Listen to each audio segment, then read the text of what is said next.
Assalamualaikum warahmatullahi wabarakatuh. Selamat datang di channel YouTube Melinda Eka Nursela.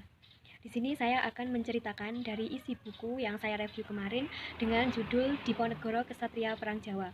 Buku ini ditulis oleh A. Krisna Adi dengan penerbit PT Sukabuku, jumlah halaman 130 halaman pada tahun 2004. Isi buku tersebut adalah pada tanggal 11 November 1785, keluarga Keraton Ngayogyakarta Hadiningrat sangat bahagia karena istri Hamengkubuwono III melahirkan seorang putra sulung di lingkungan Keraton Yogyakarta.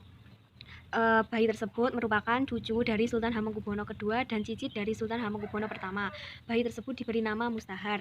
Nah, menurut kepercayaan Jawa, tanggal kelahiran Mustahar itu dipenuhi dengan pertanda dan keistimewaan. Mengetahui keistimewaan tersebut, Sultan Hamengkubuwono I itu meminta agar istrinya mengasuh, merawat, dan membesarkannya.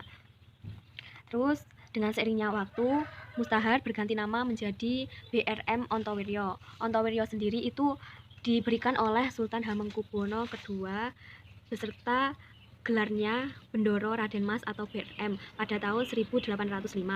Nah, adapun nama Pangeran Diponegoro itu disandang pada tahun 1812 ketika ayahnya naik tahta. Setelah cukup dewasa, Pangeran Diponegoro mulai membangun rumah tangganya. Pangeran Diponegoro merupakan figur utama Perang Jawa pada tahun 1825 sampai 1830.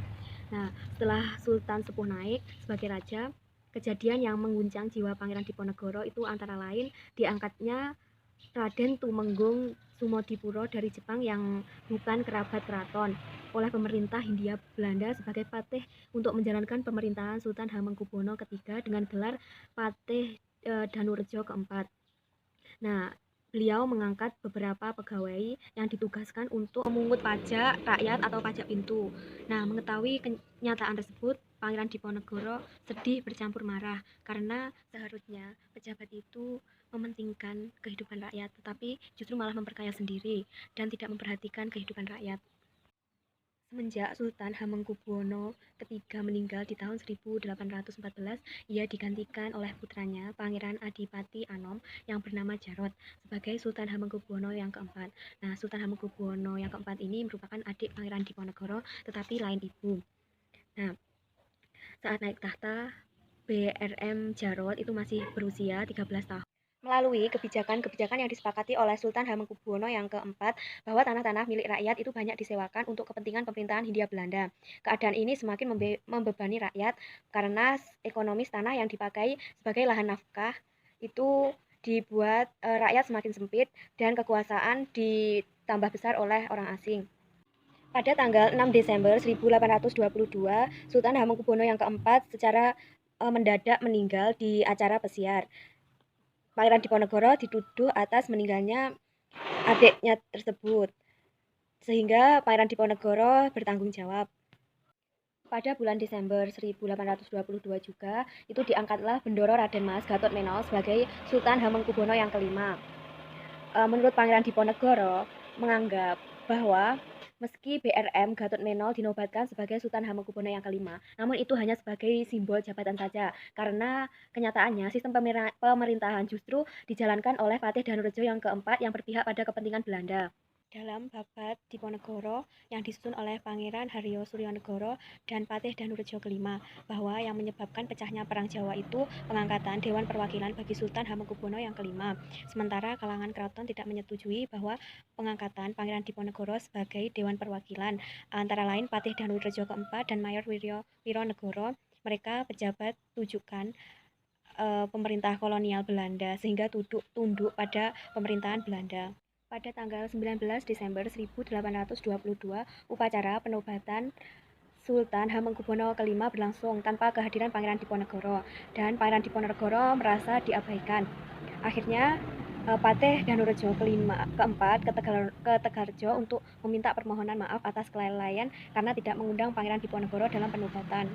Pada bulan Mei pertengahan 1825, pemerintah kolonial Belanda membangun jalan dari Yogyakarta ke Magelang melewati Muntilan sebagai usaha modernisasi Jawa. Salah satunya jalannya yang dilewati adalah milik tanah Pangeran Diponegoro di Tegarjo. Tanah Pangeran Diponegoro tersebut dipatok dan merabas di makam keluarganya. Nah, akhirnya Pangeran Diponegoro marah karena tanah miliknya dipatok tanpa seizin Pangeran Diponegoro. Pada pertempuran melawan pihak Belanda, Pangeran Diponegoro benar-benar mendapat simpati bagi kalangan yang merasa tertindas oleh pemerintahan Belanda, yang menyebabkan merasa tertindas masyarakat rakyat di Jawa yang terdiri dari buruh, petani, guru turut bersatu dalam mendukung Diponegoro. Persiapan dan pasukan Belanda akan dikerahkan untuk menghadapi pemberontakan Pangeran Diponegoro. Dibayangkan betapa besar kekhawatiran pemerintahan Belanda, padahal dari kekuatan persenjataan pasukan Pangeran Diponegoro itu jelas-jelas kalah modern karena masih menggunakan senjata tradisional dan jumlah meriam sangat sedikit. Tetapi Diponegoro lebih menguasai medan pertempuran mengenai hutan rawa dan sungai, dan mereka terdiri dari para prajurit pribumi yang tangguh, pemberani, dan bermental kuat. Pasukan Diponegoro bergerak sesuai arahan dari Sinuhan Pakubuwono yang mendukung perjuangan Diponegoro. Beliau menyarankan agar laskar-laskar Diponegoro menggunakan taktik dan strategi perang dedemitan alias gebak ancap rabas geblas untuk menghadapi pemerintahan Belanda. Taktik ini tiba-tiba menghilang di balik hutan, gua, bukit, dan kegelapan malam, dan taktik ini rupanya sangat menakutkan untuk kolonial Belanda. Kemenangan pertama pasukan pendukung Diponegoro di wilayah Kedu diperoleh di Desa Pisangan atau yang sekarang masuk di wilayah Sleman. Pasukan Diponegoro itu berhasil menghancurkan seluruh pasukan Belanda, uang serta alat perang dirampas dan dibawa ke Selarong. Keesokan harinya pasukan Belanda itu balas dendam dan kembali merampas uang yang dirampas Diponegoro. Banyak jalan atau cara yang dipakai Belanda untuk mempengaruhi masyarakat, bahkan dari pihak bangsawan pun ikut turun dalam rangka mempengaruhi masyarakat Indonesia. Hasilnya, upaya Belanda tidak membuahkan hasil. Rakyat malah banyak yang mendukung Pangeran Diponegoro. Hal ini membuat Belanda semakin kesulitan untuk mematahkan perlawanan masyarakat yang dipimpin oleh Pangeran Diponegoro. Pemerintahan Belanda itu membuat benteng-benteng yang dinamakan Benteng Stelsel di berbagai tempat yang strategis guna mempermudah menaklukkan pasukan Diponegoro. Dengan menekan secara batin, pihak Belanda terus mendekati dan memberikan iming-iming kepada orang-orang terdekat Diponegoro, hingga pada akhirnya anak Pangeran Diponegoro yaitu Diponegoro Anom itu dijadikan taruhan. Tetapi semangat Pangeran Diponegoro tidak luntur. Pangeran Diponegoro terus bergerilya dan dengan misi menyerang satu persatu benteng Stelsel yang dibangun oleh Belanda di sepanjang Sungai Progo. Seiring berjalannya misi tersebut, pasukan Diponegoro mengalami kegagalan karena terluka bujuk rayu dari Belanda. Setelah kejadian itu, Pangeran Diponegoro sakit. Nah, di bulan Desember, pasukannya kian berkurang. Para pemimpin perang seperti Tumenggung Joyo Prawiro sudah menyerah kepada Belanda. Waktu terus berjalan, para pasukan Diponegoro masih melanjutkan gerilya di daerah Kejawan. Ketika Pangeran Diponegoro meminta dengan secara halus agar dikembalikan ke pesanggrahannya di Metasi. Namun pemerintahan itu ditolak oleh De Kock dengan mengatakan bahwa beliau tidak boleh kembali dan mengorbankan peperangan melawan pihak Belanda. Diponegoro ditodong pisau hingga beliau tidak bisa berbuat apa-apa. Beliau hanya berkata kalau De Kock telah berkhianat dan melanggar janji. Rakyat yang menunggu hasil perundingan tersebut tidak bisa berbuat apa-apa untuk menolong Pangeran Diponegoro.